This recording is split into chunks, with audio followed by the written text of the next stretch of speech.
So today on Health Academy News Report, we have a special report from you from a few Health Academy students that will be talking about the Ebola outbreak. Here's Adriana with more information on the Ebola virus. Recently, there has been an outbreak in West Africa of a deadly virus. This virus, well known as the Ebola hemorrhagic fever, or the Ebola virus, has killed over 1,500 people since first discovered in 1976. The virus was identified by Dr. Peter Pio on a research trip for yellow fever.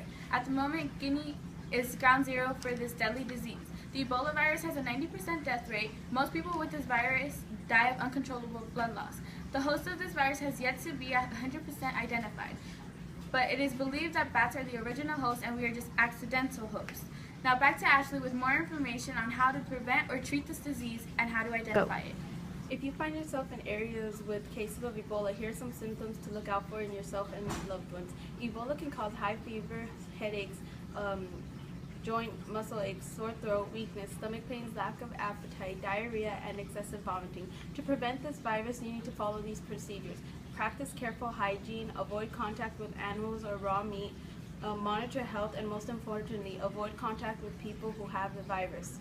This is most important. Even though Ebola isn't airborne, it could still be transferred through contact with blood or any other body fluid. If you happen to be traveling into places with Ebola, here's our TSA official, Abigail, with restrictions and precautions about traveling. Flight crews have now been told to keep symptomatic passengers on flights from West Africa separated from other flyers. Those passengers must also be provided with a surgical mask.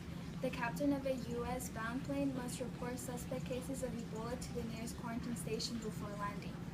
The virus eventually caused severe sickness and massive hemorrhaging. By the point when patients are most contagious, officials say they're probably not able to fly anyways. And here is Jose with some statistics on Ebola virus. Ever since the outbreak in Zaire, now known as the Democratic Republic of Congo, there have been 3,450 infected, 2,170 confirmed dead, and 1,325 still alive today.